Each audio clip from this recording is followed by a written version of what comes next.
Pierre Iselman, je suis né en 1946 dans un faubourg de Strasbourg, à Königshofen, et comme beaucoup d'Alsaciens, je ne disais pas un mot de français avant d'entrer à l'école. Et c'est ce français que j'ai perdu peu à peu, parce que c'est resté, disons, la langue de la famille, encore qu'on parlait de moins en moins le français, l'alsacien. Voilà, et puis maintenant je travaille. Mon principal outil maintenant, c'est le français. Voilà, professionnellement, je suis psychanalyste, mais à côté de ce métier, j'ai toujours fait de la musique, de la trompette, avec mes deux frères, Georges et Paul. Donc je suis né dans une famille nombreuse, on était 8 enfants. Après, on est parti de Königshofen pour Neudorf, où mon père a construit une maison, voilà, pour abriter sa grande famille. Mais sur les 8 enfants, c'est surtout mes deux frères et moi qui faisions de la musique. C'est une histoire particulière, et donc dans les années 1965-66, on a créé un groupe de jazz qui s'appelle Les Célestins, voilà, et puis ça fait 50 ans qu'on travaille avec ce groupe, avec les mêmes musiciens. Au départ, on a appris, et c'est ce que j'ai pointé tout de suite dans le livre qu'on a écrit sur ces 50 ans. Au départ, on a appris la musique dans une fanfare. C'est-à-dire qu'on n'était pas du tout une famille bourgeoise où les parents disent « il faut que tu fasses du piano, il faut que tu fasses un autre instrument ». C'est nous qui avions une espèce de motivation mystérieuse pour ces instruments. Donc, et puis notre père a trouvé un directeur de fanfare qui bénévolement nous a enseigné les premiers rudiments de ces instruments, et d'ailleurs la fanfare nous a prêté les instruments parce qu'on n'avait pas tant les moyens de s'en procurer. Voilà, et puis on a joué dans ces fanfares, et c'était des fanfares d'église. Moi j'ai toute une culture religieuse protestante, notamment grâce à ce travail dans les fanfares, puisqu'on accompagnait des cultes, on accompagnait des manifestations, et du coup, voilà, quand je discute avec des amis par exemple des amis pasteurs, je peux leur raconter un tas d'événements que je connais parce qu'on jouait dans cette fanfare. Il y a une autre anecdote, c'est que tous les premiers de l'an, un nouvel an, et puis le dimanche de Pâques, on allait jouer dans les cliniques à Bethesda et au diaconat. Voilà, et donc c'était le lendemain de la Saint-Sylvestre, alors que les copains avaient fait la fête toute la nuit. Nous, on se couchait tôt pour être à 8h du matin dans une de ces cliniques. Voilà, et après... voilà, et c'est des fanfares que...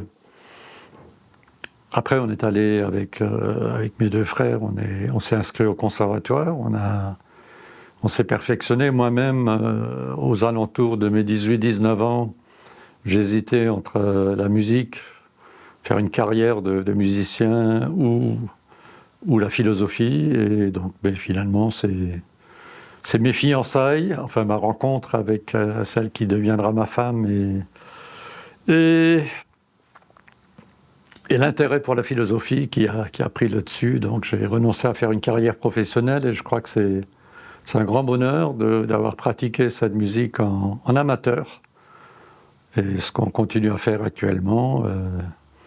Donc je suis toujours avec le leader des Célestins, et en même temps j'ai découvert un peu par hasard une chanteuse marocaine avec qui je travaille actuellement, un petit groupe avec un guitariste et un bassiste. Et elle chante en arabe. Évidemment, je ne sais pas ce qu'elle chante, mais c'est une belle rencontre. Et entre autres, avec Roger Siffert, on a enregistré comment s'appelle ça? La chanson de Roger, Die Gedanken sind frei. Voilà, et on a fait une version, donc Roger en alsacien et en français, et Noufissa en arabe.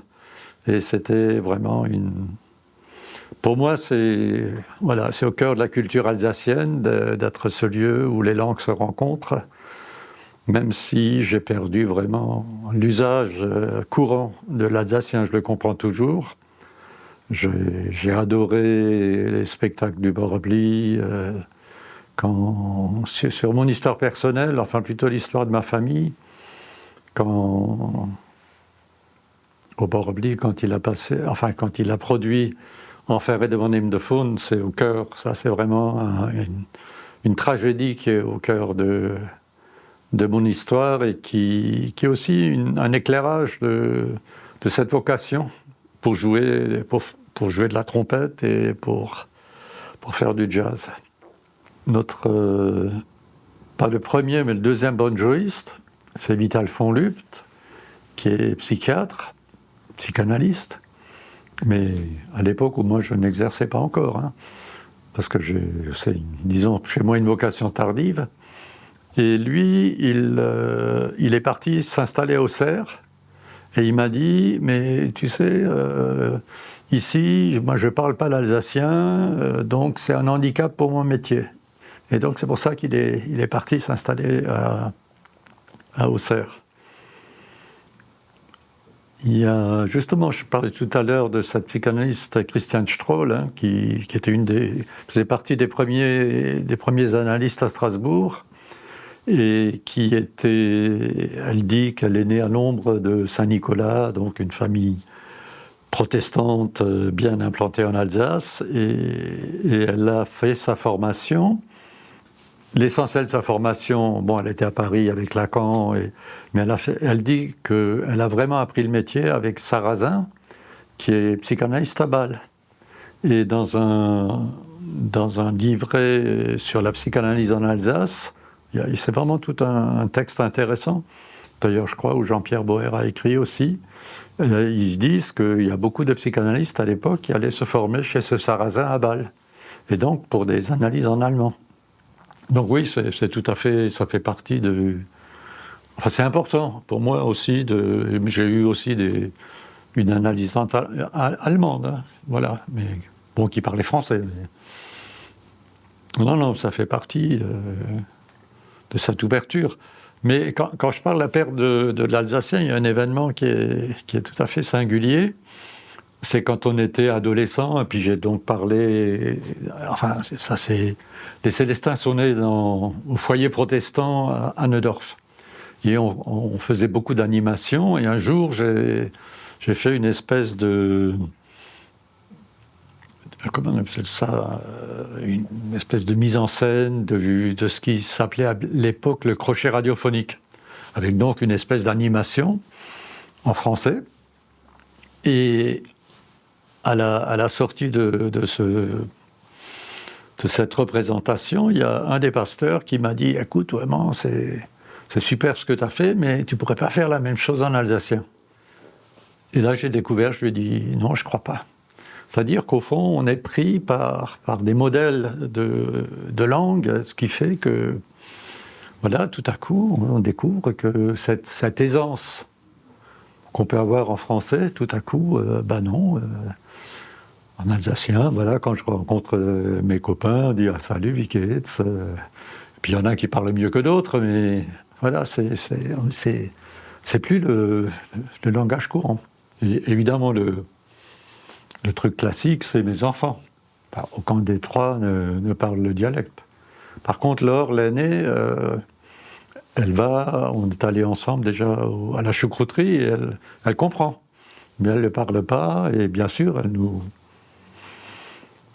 reproche de ne pas leur avoir transmis ce dialecte. Mais oui, on s'interroge beaucoup sur le fait que nos enfants, et peut-être même moi-même, ne sont pas à l'aise, enfin n'ont pas voulu, en classe par exemple, choisir en première langue l'allemand. Préférant le français. Par exemple, mes trois enfants parlent très bien l'anglais, mais pas du tout, ou très très peu l'allemand. Et bon, je pense qu'il y a vraiment ça a beaucoup à voir avec ce qui s'est passé pendant la guerre. Hein, donc la question de l'incorporation de force qui nous a touchés, pas moins directement, mais en tout cas la famille maternelle, et c'est un très très grand traumatisme pour...